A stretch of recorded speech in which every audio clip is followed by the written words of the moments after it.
Hey everyone, so today I wanted to make a video all about how I inventory and identify my dolls. So if you're new to this channel and you don't know, I have currently probably somewhere over 2,600. Something that's kind of different about the way that I do my collection is that my sister and I really love inventorying our dolls. So keeping track of who everyone is and how many we have. Obviously, in order to keep an inventory, that means we have to identify dolls.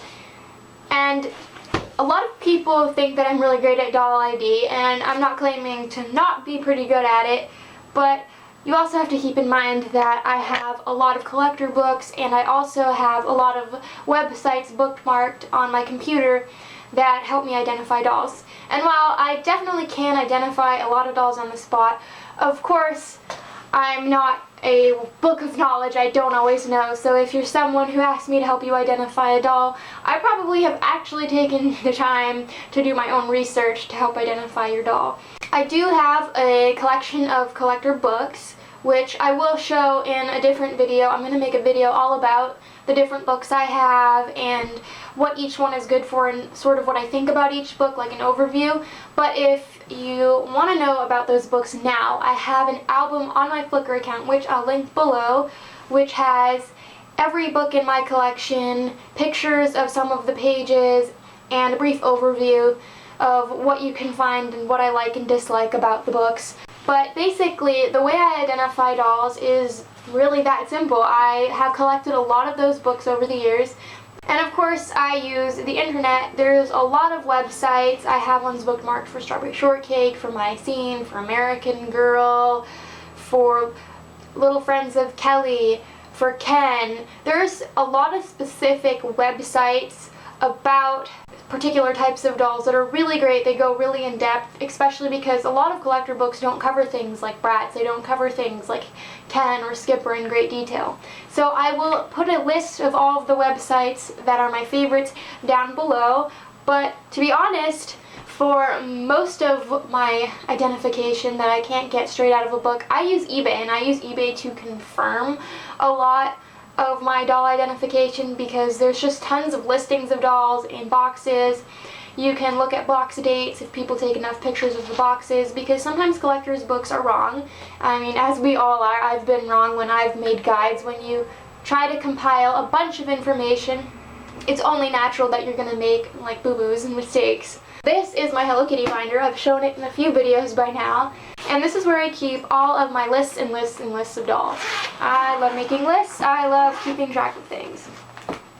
So I'm not going to show you everything in the binder, but I am going to show you my actual list. So this is kind of what one looks like, and they're all in these plastic sheet protectors. I used to just print my inventories out and punch holes in them and just stick them in this binder.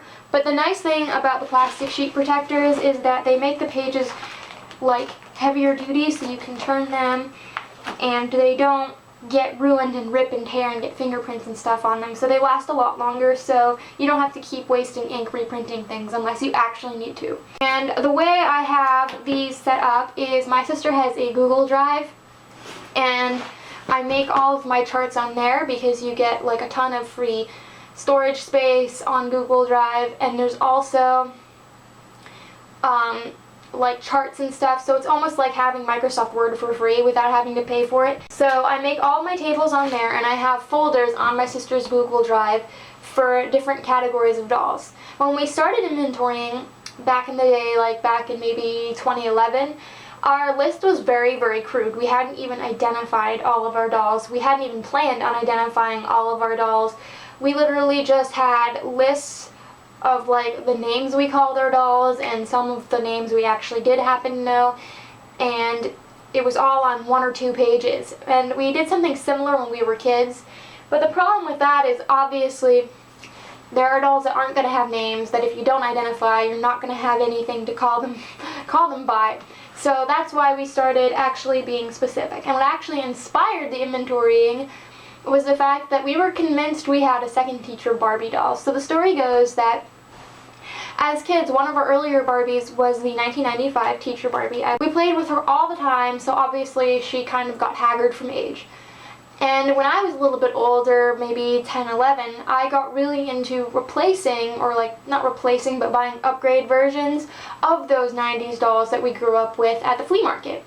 And for some reason, I was convinced that we had found this like perfect set of Teacher Barbie and Kids, and I had duplicated Kids, but I didn't have Barbie.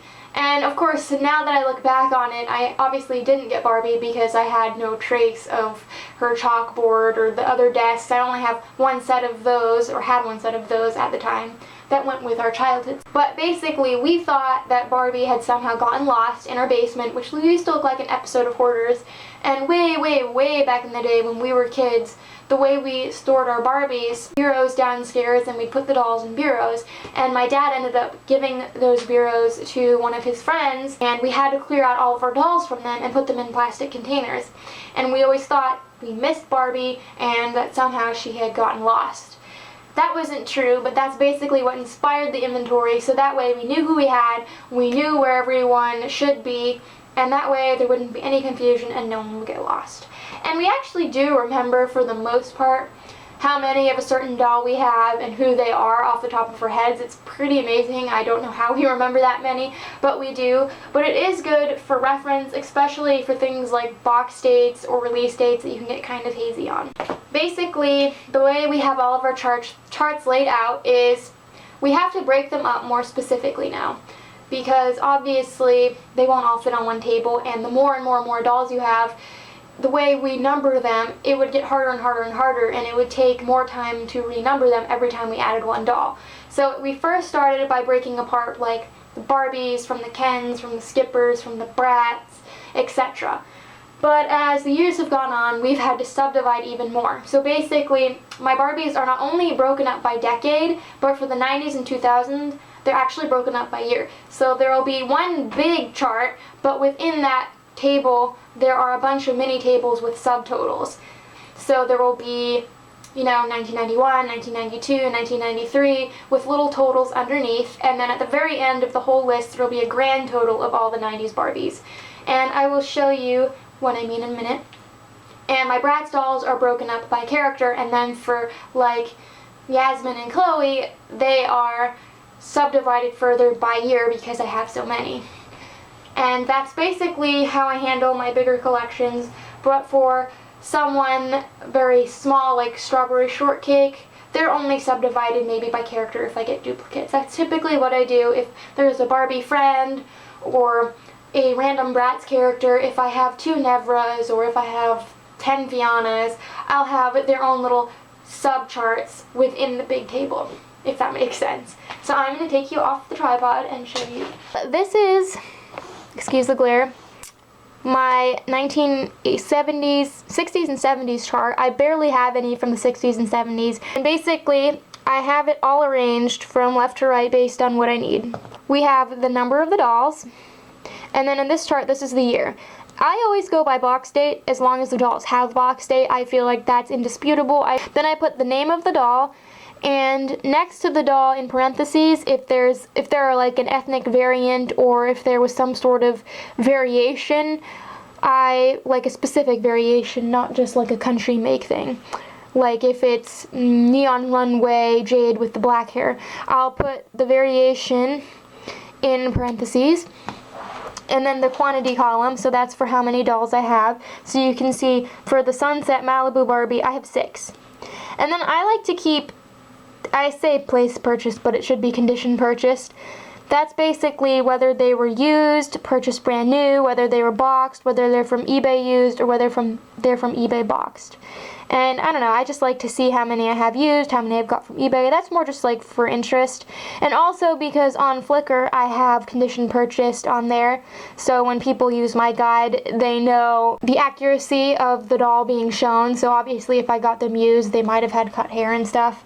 Over here you can't really see, I'll show you on another chart, but over here you can see there's body makes, and that's the country. And that's all for Flickr. That's because I take pictures of each of my country make variations, so I can photograph them so you can see the differences if there are any, so I just put the countries. And obviously I don't know which doll I'm referring to, but I just know, generally speaking, that I have so many variations. When I get new dolls, and I don't have time to reprint the charts. Obviously, they're always updated on the computer, but I like to keep printed out versions because we have just sticky notes that I put on with all that information on the sticky note. For Bratz, they don't have country make variations. Most dolls that aren't made by Mattel don't have country make variations, so you can see the charts aren't formatted the long way because they don't need all of that space. So it's the same exact thing, I've just dropped the country make column. So that was a really detailed view of how I organize my doll inventories, how I divide them, how I total them, and that is exactly why I can calculate how many dolls I have at any time, and I can figure out the percentages of like new dolls compared to used dolls compared to eBay dolls and stuff like that, because I do have them inventoried. I think some of the benefits of inventorying your dolls are obviously knowing who you have, so that way if you don't want to rebuy a doll by accident, you know who you have. It's a good way to keep track of anyone in case they do go MIA, and that way you have a name and a year and a way to research the doll to see if you happen to have pieces of their clothes or if you need to get pieces of their clothes if you're someone who's a secondhand collector like me. And as for clothing, like fashion packs and original fashions, on my computer I keep a list of original fashions that go to like Barbies and celebrities that I have, but I don't have the doll to, if that makes sense. And it's just a quick way to see whose outfit we already have, because it can be hard to remember specific outfits. And then for fashion packs, the way I inventory those and play sets is that instead of writing the names down and just having those, I just have a folder of pictures that I save. I just copy and paste into Paint and then save them as a JPEG, and I have them organized by like 90s fashion packs, 80s fashion packs, and then like, you know, Stacy's fashion packs and stuff, with all of the info, like their box date, their stock number, and their official name. So I can look at those and visually see what fashion pack I'm referring to, because obviously there are a lot of go-in style Barbie fashions from the 90s and 2000s. There are a lot of fashion favorites and whatnot, things on that idea. And since there aren't books on newer Barbie fashions, it's just better to have basically my own picture guide of what I happen to already have. And that way I can always look up and see if I got new pieces to a fashion pack I already had. When I go to take pictures of my fashion packs for Flickr, I know every piece that I have.